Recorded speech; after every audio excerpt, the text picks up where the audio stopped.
내 눈 주의 영광을 보네.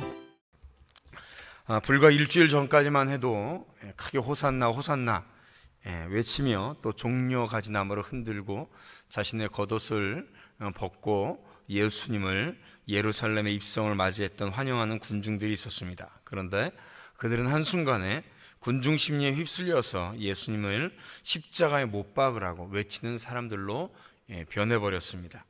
물론 선동하는 소스에 의해 휩쓸린 일이기도 합니다. 그러나 호산나를 외치던 찬양이 십자가를 요구하는 외침으로 바뀌면서 예수님의 죽음에 대한 책임에서 자유롭지 못하겠죠. 그리고 예수님을 가까이 따르던 사람들과 제자들이 있었습니다. 목숨을 내놓고 끝까지 주님을 지키겠다, 끝까지 주님을 따르겠다라고 큰 소리 뻥뻥 치던 사람들도 있었습니다. 그러나 그런 모든 제자들도 예수님이 붙잡혀 버리자 순식간에 흩어져 버렸습니다. 심지어 주님을 부인까지 하고 저주하는 제자도 나왔죠. 이들의 모습을 정리한 구절이 49절 말씀입니다. 49절에 이렇게 기록하고 있습니다. 예수를 아는 자들과 갈릴리로부터 따라온 여자들도 다 멀리 서서 이 일을 보니라 라고 기록하고 있었습니다. 멀리 서서 이 일을 보니라, 따르는 자에서 구경하는 사람이 되었습니다. 예수님을 따르는 제자가 구경꾼이 되어버린 거죠. 그러나 이와는 대조적으로 등장하는 한 인물이 있습니다. 아리마드 요셉이라는 사람이 있죠.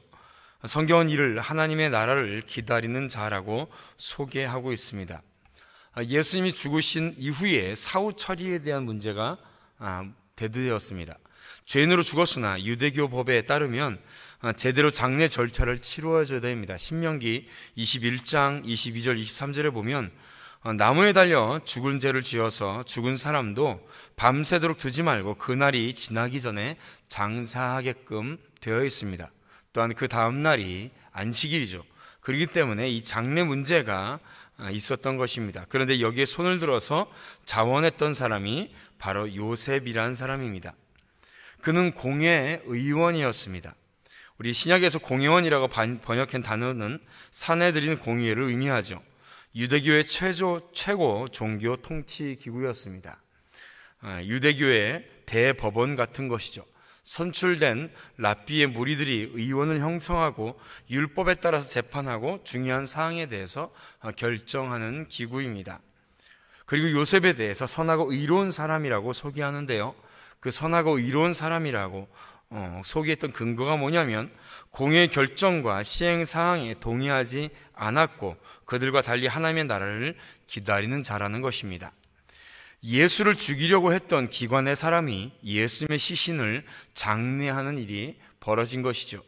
요셉이 어느 정도 선에서 사내들인 공회에서 그들의 모의와 모략을 반대했는지에 대해서는 명확하게 기록되어 있지 않습니다. 그러나 본문에 또 여러 가지 사복음서의 내용을 보면 그는 굉장히 적극적으로 예수님을 변호하고 이들의 모의를 막으려고 했다는 것을 추론해 볼 수가 있습니다. 벌건 대낮에 빌라도의 앞에 가서 예수님의 시체를 달라라고 공개적으로 요구한 것만 해도 그는 어떤 사람인지를 알 수가 있는 것이죠. 빌라도의 입장에서 보면 누군가 나서주니 본인이 예수님을 십자가에 못 박으라고 판결한 것도 굉장히 꺼림직한데 또 누군가 나서서 장례를 치르겠다라고 해주니 일단 빌라도의 입장에서는 속 시원한 일이긴 합니다. 하지만 요셉 본인의 입장에서는 굉장히 이 행동이 큰 용기가 필요했었습니다. 예수님의 죽음은 겉으로 볼 때는 예수님을 따르는 세력에 대한 패배를 의미하는 것이기 때문입니다. 그리고 예수님을 따르는 모든 자들도 도망간 상태였죠. 그리고 따르는 자들도 구경꾼이 되어 있었던 상황입니다. 예수님과 관련이 있고 예수님과 얽혀 있다라고 하는 사실이 드러나면 굉장히 여러 가지로 불이익과 또한 위협까지 받을 수 있는 상황입니다. 자신의 상황이 위험에 처할 수 있다는 것을 다들 알고 있었던 사실이죠. 이런 시점에 예수님과 관련된 사람들에게는 굉장히 위험한 상황이었습니다. 유대 종교 지도자들이 예수님을 죽였으니 이제는 예수님의 잔존 세력까지 소탕해야겠다 라고 마음먹고 또 활동할 수 있었기 때문입니다. 그럼에도 불구하고 요셉은 아랑곳하지 않고 공개적으로 찾아가서 예수님의 시신을 요청했습니다. 그리고 장례 절차에 따라서 예수님을 장례를 치렀죠. 굉장히 자신의 상황 속에서 그때 당시 정치적으로 또 경제적으로 여러 가지 사회적 지위에 있어서 큰 불이익을 당하거나 또 어디까지 떨어질 수 있는 상황인지 알 수 없는 그런 상황 속에서 그는 이러한 일을 행했다는 것입니다. 일이 벌어지기 전에 반대 입장을 펴는 것과 일이 벌어진 이후에도 자신의 소신과 신념에 따라서 자신이 가지고 있는 생각과 함께 일치되어서 행동하는 것은 굉장히 차원이 다른 일입니다. 말은 할 수 있습니다. 그러나 그가 자신이 말한 대로 그대로 행동하는 것은 또 더 큰 용기와 신념이 필요한 일인 것이죠. 반대 의견을 내고 막으려고 노력하는 것은 상대적으로 또 쉽습니다. 그러나 일단 일이 진행되고 상황이 벌어지면 사람의 마음은 변하기 쉽습니다. 그 일에 대해서 책임감을 느끼고 자신의 신념과 신앙을 지키는 경우가 많지 않은 것을 보게 됩니다. 믿는 자로서, 성도로서 우리는 이런 일에 너무 약하지 않나 또 되돌아봐야 되겠죠. 좋은 게 좋은 거다라는 인식으로 잘못된 것에 순응하고 지나가는 것이 이 시대의 교회 안에서도 너무나도 많이 일어나는 일입니다. 요셉은 이 일로 하여금 자신의 위치나 신변 또 정치적인 입지도 굉장히 위협받을 수 있다는 것을 그는 잘 알고 있었습니다. 그러나 그는 절대로 타협하지 않았고 자신이 한 말에 끝까지 지켰으며 자신의 신앙과 자신의 신념을 끝까지 밀어붙였다는 것이죠. 이미 죽어버린 사람에 대해서 눈 감고 그냥 모른 척하고 지나갔으면 아주 편하게 살 수도 있었습니다. 그러나 그는 절대로 타협하거나 또 세상과 동화되지 않았다는 것이죠. 우리는 세상과 동화되지 않고 구별된 삶을 살도록 부름받은 성도입니다. 우리를 하나님께서 성도로 부르신 이유가 무엇일까요? 왜 하나님께서 이 세상과 구별된 삶을 살라고 성도로 부르셨을까요? 성도라는 말 자체가 구별된 사람이라는 뜻입니다.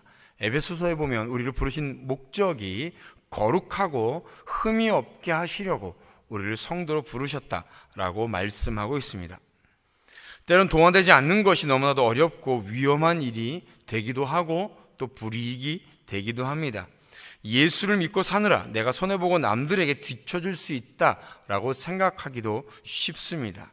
신앙이 용기를 내다가 욕먹고 비난받을 수도 있습니다.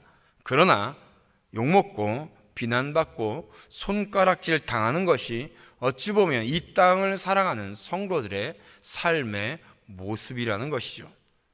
그리고 그 순간이 주님께서 우리를 부르신 이유고 대속의 십자가를 지신 목적임을 또한 기억할 수 있어야 될 것입니다. 단호한 믿음의 결단과 행동이 이 땅을 살아갈 때 우리가 우리의 거룩함을 또한 성도로서의 바른 모습을 유지할 수 있는 그런 자세라는 것이죠. 원하기는 오늘 거룩한 주일 그러한 삶의 모습을 회복하며 믿음 안에서 승리할 수 있는 그런 시간이 되기를 주님의 이름으로 축복합니다. 어떤 상황 속에서도 우리의 믿음을 지키며 더욱더 용기를 내며 정말 어둠 속에서 밝은 빛의 모습으로 썩어가는 세상 속에서 소금의 삶으로 그 신앙을 지키는 은혜가 우리에게 있기를 주님의 이름으로 축원드립니다. 주의 영광 이곳에 가득해 우린